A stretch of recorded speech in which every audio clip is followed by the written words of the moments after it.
Yes.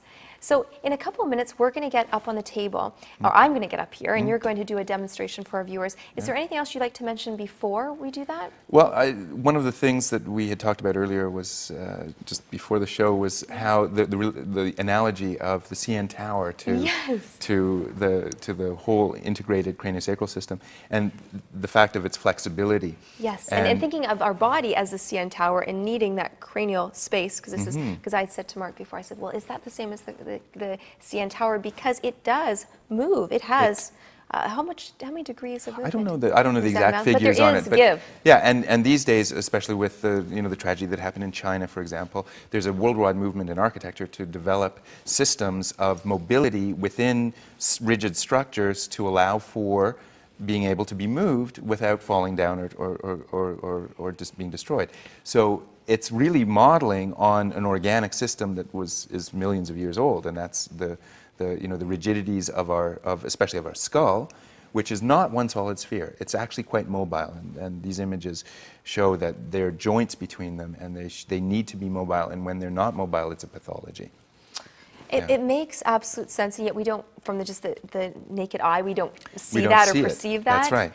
But with your expertise, you can go in and sense those aspects and those rhythms. That's right, and it's a subtle palpatory skill, but it can be taught to anybody who's willing to sit still for long enough to learn how to do it. So you need craniosacral done to you first, and osteopathy done first, so then you can. Yeah. Actually, I think that's true. That is true. We encourage, like when I'm teaching it, I wouldn't want to try and teach somebody how to sense it if they haven't had a session or understand it a little bit. Right, that makes absolute sense. From an experiential point of view.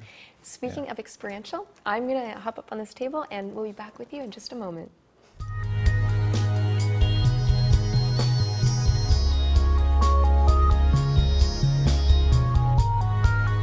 You're watching the Body, Mind, Spirit Show. I'm your host, Jill Hewlett, and I am sitting on top of a massage table just about to receive an osteopathic and craniosacral treatment. So enjoy, take note. I know I will. Just get comfortable in here. Am I in a good position, Mark? This is perfect. And I'm with Mark Levine, who is craniosacral therapist and osteopath. What I'm doing is a gradual and slow stretch, first at the base of the cranium, where the head and neck meet, that first cervical vertebrae.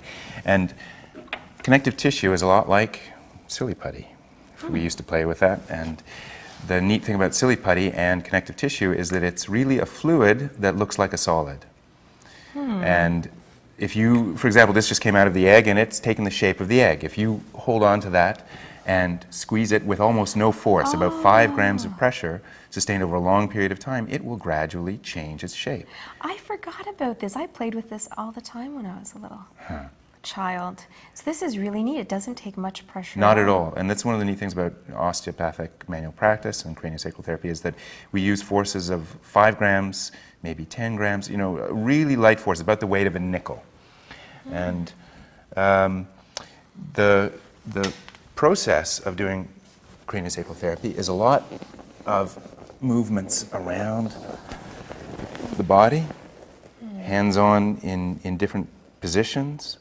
And oftentimes it's coming from underneath? From underneath and on top. I mean, visceral manipulation, which is the work of mobilizing the organs that I talked about, involves very slow and gentle stretches, but sustained over a long period of time that allows the silly putty connective tissues of our body to stretch. Yeah? And I can feel that. It's very gentle, but it's deep. Like I feel the efficacy of it. It's like I can feel myself readjusting and moving. Like there's a communication happening with your hand to my body. Yes. That's neat. Yeah. So it's not just, a lot of people think craniosacral therapy is all just the head, but it's not. It's actually a combination of the sacrum and the connective tissues of the abdomen and pelvis, limbs sometimes, things where people are having difficulties in their limbs.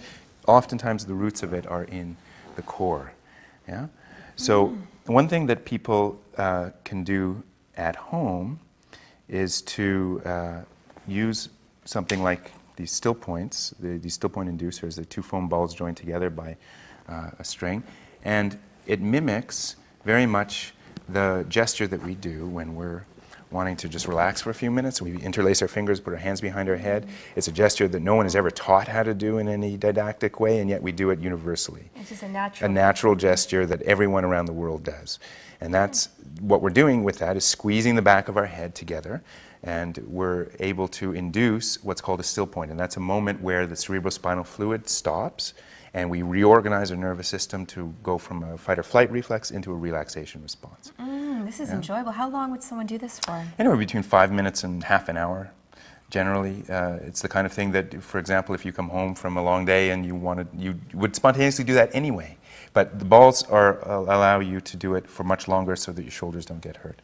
Nice. Yeah. Nice. And what are the benefits, Mark, for someone to get into this still place, this balance that you're helping your clients to get to in your sessions? Our nervous system works, our whole being works best, our immune system works best when we're in a relaxation response. We're actually wired to be, most of the time, in a relaxation response. When we're in a culture like ours, which it really rewards that fight or flight reflex, we never turn off. And that's where a lot of immune dysfunctions come in, and neuromuscular problems, and behavioral issues, and so forth. So being able to get into a state like this on a regular basis, deep psychophysiological relaxation, allows for us to really become healthy. Wow. Yeah. That, I can feel that. I can feel that relaxation. And, oh, well, in just a short time, I feel very refreshed, actually. Thank you for that. You're welcome. Thank you for sharing your gifts with us, Mark. Thank you to our viewers for being with us. I encourage you, Mark's website is fantastic. It's marklevine.ca. Yeah. And he has a ton of information, frequently asked questions, his bio, some videos to watch. So enjoy, and you can get started, and please call or email him to make your session. Thank you for being with us. We'll look forward to seeing you again next time.